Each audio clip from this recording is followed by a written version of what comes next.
पूजनीय संत समाज, सज्जनों और देवियों, मन का मक्खन हो जाना जीवन का सुख है। ध्यानाभ्यास में सब बताया गया है, यही करवाया गया है। साधना का राजपथ साक्षी भाव है। साक्षी और दृष्टा दोनों एक अर्थ प्रकट करते हैं। पहले ये समझिए कि आप साक्षी हैं, दृष्टा हैं, जानने वाले हैं। सब कुछ जाना, अपने को न जाना। बहुत कुछ पाया, अपने को न पाया तो क्या हुआ। और कुछ नहीं जाना, कुछ नहीं पाया, लेकिन अपने को जाना, अपने को पा गया तो धन्य हो गया। अपने आप कौन हैं? आप शुद्ध चेतन हैं। जड़ और चेतन दो तत्व हैं। तत्व का मतलब असलियत। चेतन आप हैं, अब आपके सामने जो प्रतीत होता है वो जड़ है। जैसे आप चेतन हैं तैसे दूसरे भी चेतन हैं। ये सजाती है। चेतन नाना है, एक नहीं है, असंख्य है। और जड़ भी कई तत्व हैं, उनके असंख्य कण हैं। जड़ पदार्थों से परिवर्तन होकर के संसार प्रपंच चलता है और चेतन उनका साक्षी है। चेतन इस संसार में राग करके आता रहता है। जहां हमारा राग होता है वहां हम बारंबार पहुंचते रहते हैं। और राग जब खत्म हो जाता है तो वहां नहीं जाते हैं। इस संसार में हमारा राग है, इसलिए हम यहां आते हैं, देह धरते हैं और भटकते हैं। राग मिट जाए तो अपने आप में शांत हो जाए। यह बात कुछ लोग समझेंगे, तैयारी करते करते बात समझ में आएगी। वासना का त्याग ही मोक्ष है। यह बात सबकी समझ में आएगी कि निर्मल मन, शांत मन सुख है।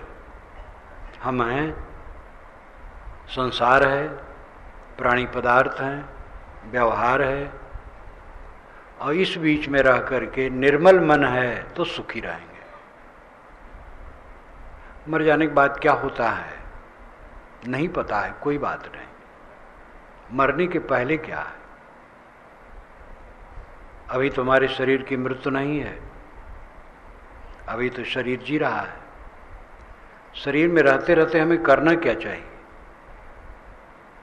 ऐसा कुछ करना चाहिए जिससे मन सदैव आनंदित रहे। और तभी होगा जब मन का मैल दूर होगा। मन का मैल है राग द्वेष। इसी में सब आ जाता है, सारे विकार आ जाते हैं राग द्वेष कह देने से। राग, मोह, द्वेष, घृणा, बैर, सारे बंधन इसी में आ जाते हैं। सदगुरु ने कहा है, जैसी कहे करे जो तैसी, राग द्वेष निर्वारे, तामे घटे बढ़े रतियो ने ये भी आप संवारे। जैसा कहें सुने वैसे करें, राग द्वेष का त्याग करें और इस स्थिति में स्थिर रहें, घटे बढ़े ना, चंचल ना हो। इस प्रकार अपना सुधार करें। राग द्वेष का त्याग करके अपने आप का सुधार करें। राग द्वेष हमारे मन का मल है और इसके कारण हम अपने परिवार में दुखी रहते हैं, पड़ोस से दुखी रहते हैं, समाज से दुखी रहते हैं। जहाँ जहाँ संपर्क होता है वहाँ वहाँ दुखी रहते हैं, क्योंकि हमारी चित्त की वृत्ति राग द्वेष में फंसी रहती है। तो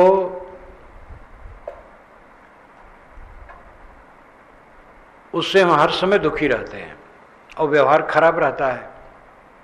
सह नहीं पाते हैं, अपना तो उलझ जाते हैं और जो नहीं कहना चाहिए कह देते हैं, और दूसरे का उसमें थोड़ा सा अंश भी वो कह दे तो हम दुखी हो जाते हैं। ये सब हमारे चित्त की कमजोरी है।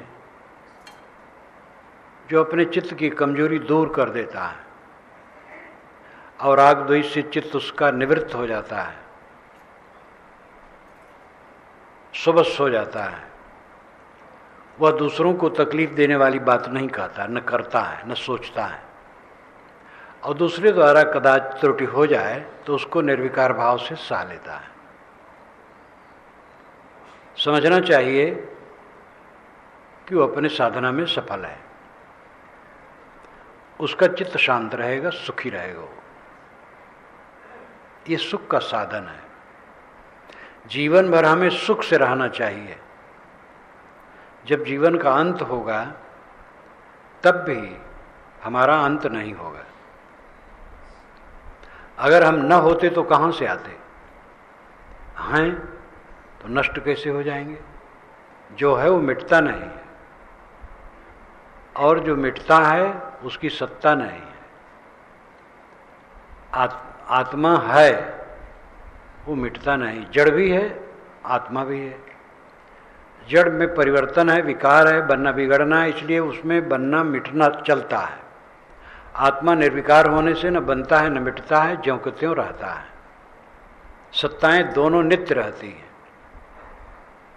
शरीर के न रहने पर भी हम रहेंगे, और अगर आज ठीक ठाक हैं तो उस समय भी ठीक रहेंगे, कहीं भी रहें। और अगर आज गलत हैं तो उस समय भी दुखी रहेंगे। इसका प्रत्यक्ष उदाहरण है, जिसका चित्त कलह में पड़ा है, दिन में दुखी है, रात में भी दुखी है, जब सोने चलता है दुख से ही सोता है। एक तो उसको नींद भी कम आती है कलह के नाते, और नींद आ गई, कलह का बीज भी रहेगा उसके मन में, और नींद जैसे खुलेगी वही कलह फिर आ जाएगा। अभी कलह में है तो जगने के बाद भी कलह में रहेगा। अभी निर्मल मन का है, आनंदमय है, तो नींद खुलने के बाद भी आनंदमय रहेगा। नींद की तरह मौत है। मौत का मतलब सत्य का नाश नहीं है। आत्मा सत्य है, शरीर का मौत है। अगर जीव सारी वासनाओं को नहीं छोड़ पाया है और देह छोड़ दिया, और उसने साधना की है, शांत उसे काफी है, कसर है कुछ, देह छोड़ दिया, तो देह छूटने के बाद फिर वो मनुष्य होगा, और फिर उसके संस्कार अच्छे रहेंगे, और वो दूसरे की अपेक्षा सुखी रहेगा, और उस साधना में लग करके फिर आगे बढ़ जाएगा। जिसकी वासनाएं बिल्कुल निवृत्त हैं, वो देह छूटा और कुछ नहीं, अपने आप शांत, सदा के लिए शांत। लेकिन जिसका इतना नहीं हुआ है, कसर है, वह भी आज का जो पुण्य प्रताप है वो आगे जन्म में काम देगा।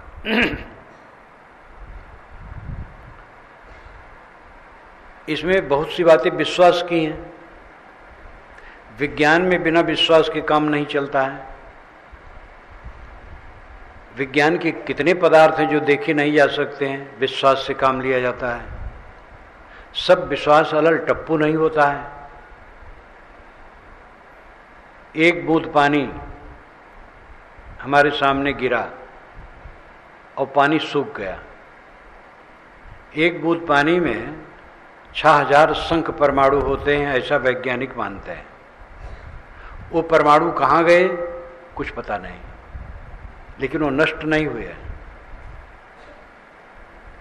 क्योंकि सत्ता का नाश नहीं होता है। हम विश्वास करते हैं कि वो पानी के सारे कण हैं।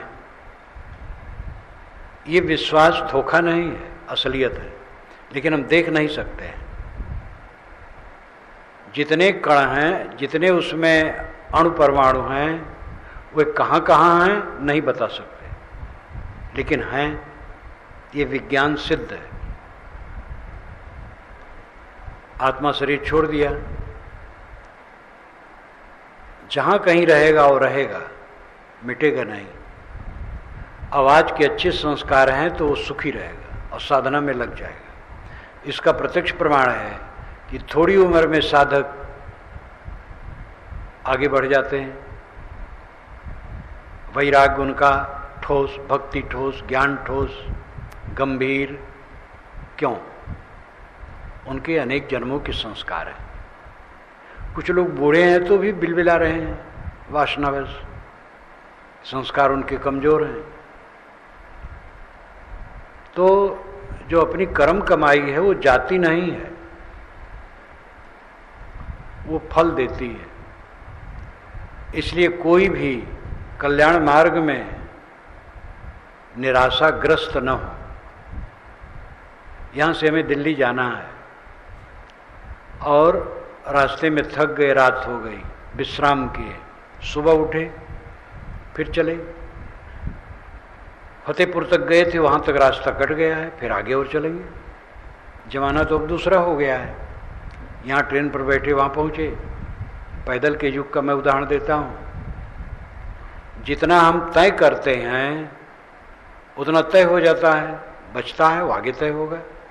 इसीलिए कहा गया है, भक्ति बीज पलटे नहीं, जो जुग जाए अनंत, ऊंच नीच घर अवतरे, होए संत का संत। जो किया कराया हो व्यर्थ नहीं जाता है। और ये नजरों नजर है। थोड़ी उम्र में लोग विनम्र, ज्ञान वैराग की रुचि वाले हो जाते हैं। और कितने पढ़े लिखे हैं, बुजुर्ग हो गए हैं, ये बताओ कि यही सत्संग है पास ही में, चलिए बैठिए, तो नहीं जाए, कहेंगे हम सब जानते हैं। उनका संस्कार नहीं ठीक है। तो ये तो नजरों नजर दिखाई देता है। जो किया जाता है निष्फल नहीं जाता है। यही ध्यान रखना चाहिए कि गलत न होने पाए, वो भी निष्फल नहीं जाएगा, वो दुख देगा। शरीर तो क्षणिक है, मिट जाता है और यहाँ की उपलब्धियां सब खो जाती हैं, लेकिन कर्मों के संस्कार आगे चलते हैं। इसलिए हमारी सच्ची उपलब्धि है पवित्र मन। न धन रहेगा, न जन रहेगा, न शरीर रहेगा, न संबंध रहेगा। ये देखते देखते अचानक हो जाएगा, खत्म। लेकिन जो हम किए हैं वो संस्कार रहेगा और वो फल देगा। इसलिए कहीं भी रहो, कोई गृहस्थी में, विरक्ति में, स्त्री पुरुष कोई भी हो, अपने चित्त को निर्मल रखो, राग द्वेष रहित, मक्खन। किसी से कलह न करो, द्वेष न करो, कट न बोलो, मीठा बोलो। अगले आदमी से असावधानी हो जाए, आप संभाल लो। किसी से असावधानी होगी, हम गाल फुला के बैठ गए, ये बहुत गलत है। हो जाता है, जो नहीं मुंह से निकलना चाहिए निकल जाता है, उसको बांधे ना। अपने से गलती हो, ग्लानि करे, गलती न होने पाए। दूसरे से गलती हो, पूरा पूरा क्षमा कर दे और मन सरल लग गए। बच्चे की तरह हमारा मन सरल होना चाहिए। ज्ञानी का लक्षण यही है, बालवत हृदय हो जाना, बालक के समान सरल, अकड़बाज, कठोर, कटुभाषी, दुर्व्यवहार। क्या जीवन है, नरक है जीवन। 7 दिनों में जो कुछ बताया गया, अभ्यास कराया गया, उस सब का परिणाम यही होना चाहिए, मन रागत द्वेष रहित हो। पूरा पूरा तो तुरंत होना बहुत मुश्किल है। देखे मन में किसी के लिए ईर्ष्या उठ रही है, किसी के गुणों को घटाने की चेष्टा और मूल्यन, ये सूक्ष्म दोष है। एक संत के सामने किसी संत की प्रशंसा की जाए, अगर उसमें कसर है तो उसमें ईर्ष्या आएगी। और बोलेगा तो कहेगा हाँ अच्छे तो हैं, लेकिन ये त्रुटि है, तो ये गुण को घटा करके आंकने की जो रुचि है, एक सूक्ष्म संस्कार है अपना अध्यास अहंकार का। हमारे सामने दूसरा भी कोई अच्छा है, ये सहन नहीं। अपने मन को देखे कि कितने गहरे पानी में हम मन के विकारों को धोए। बाहर हम बहुत बड़े बन जाएं, कोई फायदा नहीं होगा, दिखावा से कुछ नहीं होगा।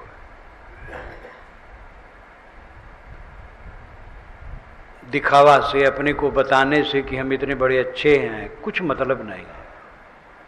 अंदर अंदर सौदा है।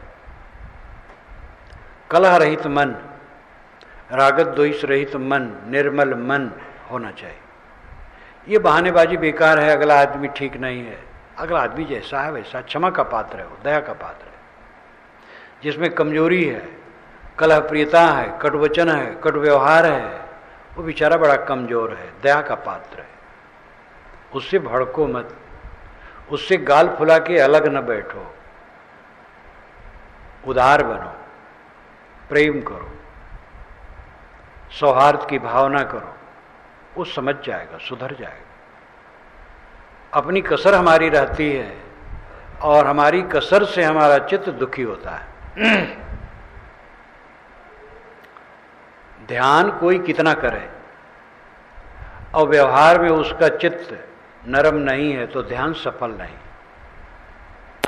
ध्यान का परिणाम होना चाहिए हमारा चित्त विवेक में ढल जाए, और जहां विवेक का प्रवाह जिसके चित्त में है उसके चित्त में राग द्वेष नहीं होंगे। भूल बस कहीं आ जाए तुरंत दूर कर देगा। सतत जागरूक रहना है। इसलिए सभी साधक साधिकाएं, संत महात्मा, गृहस्थ जितने भी हैं, सब अपने अपने पर ध्यान दें और जहां जो रहें साधना छोड़े ना। सेवा, स्वाध्याय और साधना ये तीन न छोड़े। सदैव सेवा भाव रखो, अतिथि का सत्कार करो। आपके दरवाजे पर आए कोई, जो संभव हो सेवा करो, और जहाँ संभव हो सेवा भावना होनी चाहिए। सेवा के बिना चित्त शुद्ध नहीं होगा। तन से सेवा, धन से सेवा, वाणी से सेवा, ज्ञान से सेवा, कला से सेवा, जो शक्ति हमारे पास है उससे सेवा करें।